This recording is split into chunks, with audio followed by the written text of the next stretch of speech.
A list box is another text control that acts as a container, and a list box may contain multiple items in a scrolling field. And so in this demonstration application, I have a list box on the left-hand side that lists a series of fruits. Let's look at some of the properties of a list box. A list box, of course, can have a name, and the Hungarian notation for a list box is the letters LST. So I named this one LST fruits. We, of course, could change the back color property. Change the font, just like we would in a text box. But here is probably the most important property of a list box, and that is the items, which is a collection data type. Now, in the properties, you can come over and click on items, and there's a button on the right-hand side with 3 ellipses or 3 periods that will bring up a dialog box called the String Collection Editor. And in this String Collection Editor, I could type a value. So let's say we want to add in line. I can add in the word line, click OK, and it now is part of my list. Same way if I want to get rid of something in the list, I can just highlight through it and delete it. Another key property of a list box is the selection mode. We have several choices here. None, meaning the user can't select an item in the list box. One, meaning they can select one item. And then there's multiple simple and multiple extended. Multiple simple would allow me to click on multiple items within that list box, so I can select more than one. And multiple extended allows me to also use the shift key, where I can click on one and jump down several and hold the shift key and click on another one and select everything between those 2 clicks. I'm going to leave this set at 1. Let me run the application and see how this works. So within the list of fruits, I can choose a fruit by clicking on it. And I've set up a procedure to handle the click on the list box, and it knows which item was selected and then displays the appropriate fruit image over on the right hand side along with the name of the fruit below that.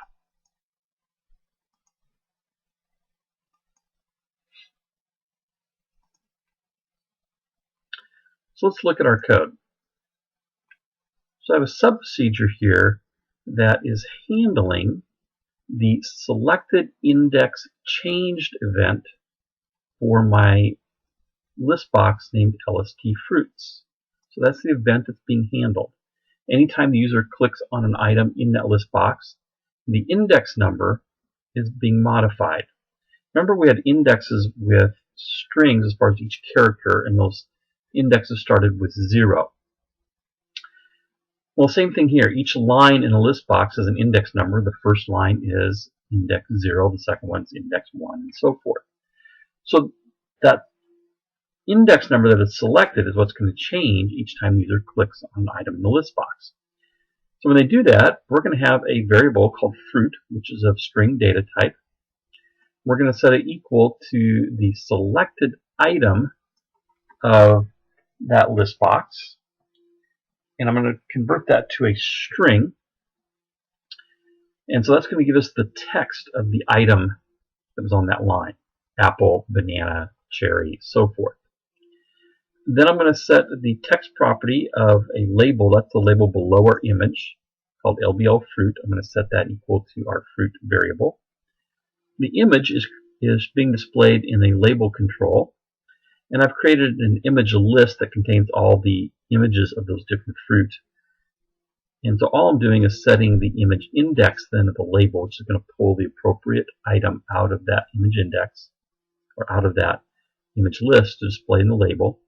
And I'm simply going to use the selected index. That's the number of the line starting with 0.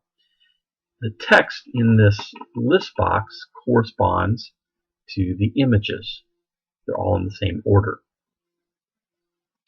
Let's just take a quick look at that image list.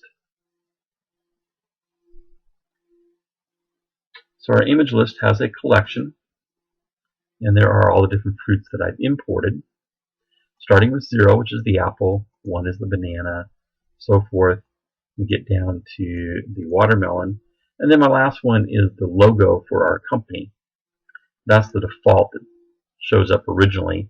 If we look at the label, our initial image index is 15, and we're pulling it from the fruits image list. Here's the same application in C#. Let's take a look at our code. Pretty much the same thing. We have a variable called fruit, which is of string data type. We're going to set it equal to the selected item and convert that to a string. LBL fruit.text is going to equal the fruit variable, which would be whatever item they've selected. And then finally, we're setting the image index of our label to display the appropriate image. Let me just run this. There's the kiwi, the mango, the blackberry, and so forth. I'm going to go back to the properties. There's another property here called sorted. Right now, it's a Boolean expression. Right now, it's set to false. I'm going to go ahead and set that to true. And then in the items collection, if I simply add another value, in fact, I'm going to scroll down to the bottom here. Let's add in papaya. And we'll do one more. I'll also add in cantaloupe. Click OK. And now you notice, even though I put those at the end of the image collection, or the item collection, they are alphabetized within the list. So our cantaloupe shows up between blueberry and cherry, and there is our papaya between orange and peach. Now the problem is I've added text or items into our list box, but I haven't added any images, so now they're going to be off. So if I click on grape, I'm getting the kiwi. If I click on orange, I'm getting a peach. And if I click on strawberry, I'm getting the logo. Raspberry, I get the watermelon. So now we have to add in some images and place those in the same order in our image list. But that's what the sorted property does. It simply allows us to add images or add items into the collection and have them automatically alphabetized.